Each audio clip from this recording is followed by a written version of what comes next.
Today we are going to do refrigerated banana peppers. So preserving can be done many ways. When you think of preserving food, a lot of people think of canning. However, preserving can also be salt, pickling, refrigerated method. You can pickle and then can. You can can vegetables, sauces, jams, jellies, and then freeze. And so this is a great example of a pickling that you just use in the refrigerator. We like to pickle a lot of different things. I like to pickle cucumbers as in pickles, and then another style which I will have a video on that soon. So banana peppers, this year I have 4 banana pepper plants, and they are producing crazy amount of banana peppers. So I have this huge bundle of peppers here, and I'm actually going to grab a garbage bowl because we're going to need one. That way you can kind of keep all your garbage in one location of your kitchen and then dump it out in your compost or your trash later. So I have 2 jars that I have cleaned, washed, and sterilized in boiling water. Both of them have a little bit of water still. And so I just got that off of the stove and put the pot away. And so I'm going to cut these in rings. And so to cut it in rings, you just go down the pepper, and you want them somewhat thicker because when pickling, they shrink. So you don't want tiny strips, but you want big enough that, like, when you go to Subway and you get banana peppers on your sub, or some of you may like banana peppers on your pizza. These are great in salads. I like them in my tuna salad or chicken salad. They're kind of a sweet, but yet has a kick, almost like a sour. If you like sour, you're going to really like banana peppers. They're not very spicy. The seeds are the spicier part, and then once you get to the top of the pepper, that's where a lot of the peppers, and I just don't like to see in the jar a ton of seeds, but I do have some just because of the bottoms. So I don't really know how many jars I'm going to need for these peppers, but I cleaned 2, and I may only get 1 jar full, because quite a bit can go in a jar.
fit into 1 quart-size jar.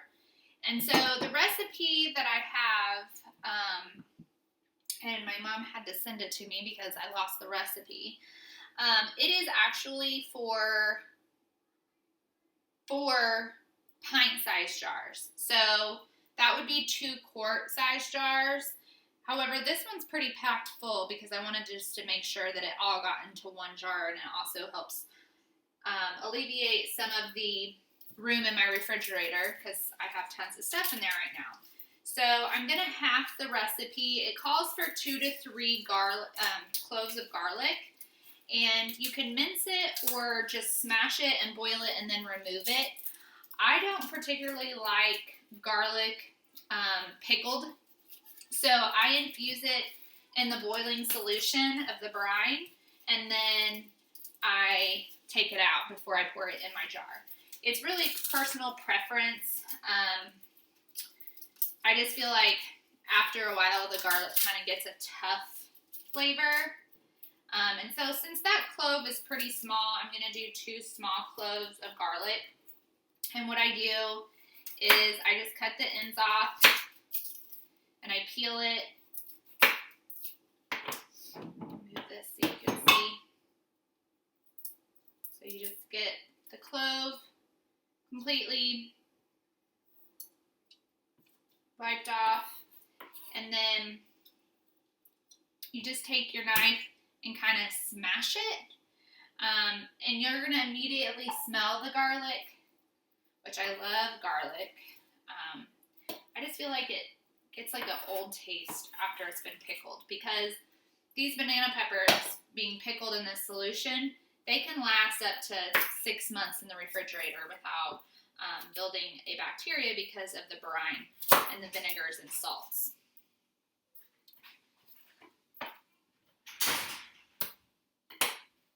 Okay, so I have the 2 cloves of garlic in my pot, and the recipe calls for 1.5 cups of vinegar. You can use any kind of vinegar you want. For added flavor, I'm going to use a little bit of apple cider vinegar and then white vinegar. I don't want it overpowering, but just a little flavor. So I'm having this recipe, so I'm going to use 3/4 of a cup of vinegar total. And I probably will do 1/2 cup of white vinegar and then 1/4 of a cup of apple cider vinegar. So I'm pouring that.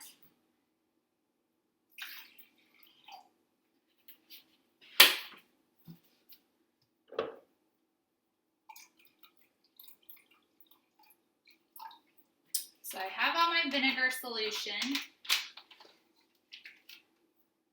and my recipe calls for 1 teaspoon of salt. So I'm going to measure out 1/2 of a teaspoon in my hand, and when I do this, that is pretty much 1/2 of a teaspoon. And then I have my cloves of garlic, and then I need sugar. And this recipe calls for 4 tablespoons of sugar. So I'm going to put 2 tablespoons of sugar. If I can find my tablespoon.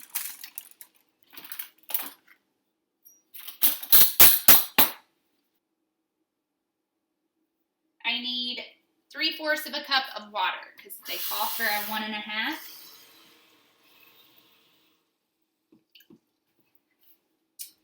And before I turn on my heat, I'm just going to make sure that I have all of my ingredients. So I have my banana peppers, my cloves of garlic, my vinegar, sugar, my water, and then my salt. And so now I'm just going to bring this to a boil.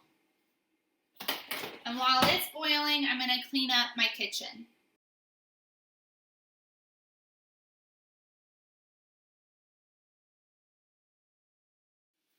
Alright, so now my solution is boiling and I keep stirring it. You want to make sure all the sugar and salt have blended into your solution. And You don't want any sugar crystals or salt crystals. And then I'm just going to set my timer, and I'm going to let it royal boil for 1 minute. I also went out and got my funnel of my canning supplies because it's a lot easier to ladle in hot liquid whenever you have a funnel, a bigger surface to hit. Because this is a regular mouth jar instead of a wide mouth jar. And then you're going to need a ladle to ladle it in. And before you ladle it in, you're going to want to get out your cloves of garlic unless you like garlic being in there all the time, and then you can leave it in.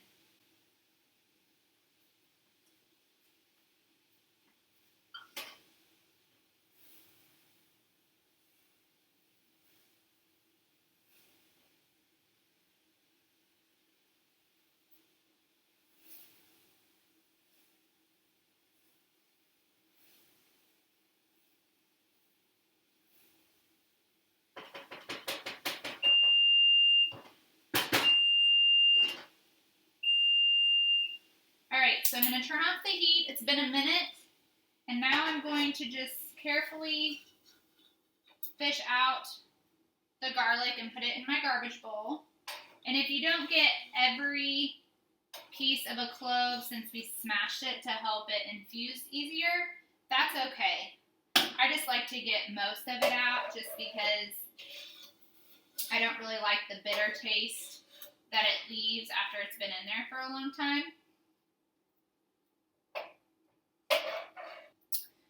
And now I'm going to ladle this hot solution in my banana peppers that I've sliced. And these are called rings. You could slice them long ways. I know my grandma sometimes even keeps them whole. She just cuts the top of them off.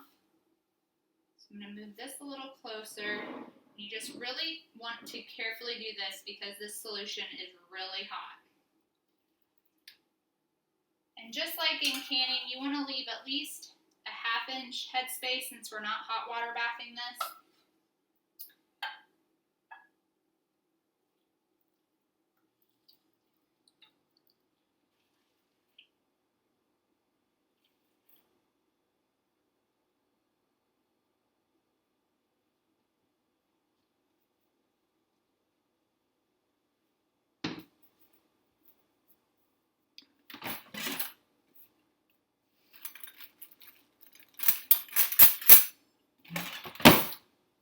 So you want to make sure that all the air bubbles are out. Also, because you put a liquid in there, it's going to redistribute the packed banana peppers. You just want to be careful. You can use the tool in the canning, or a butter knife works just as well for something like this. So you just go down the jar.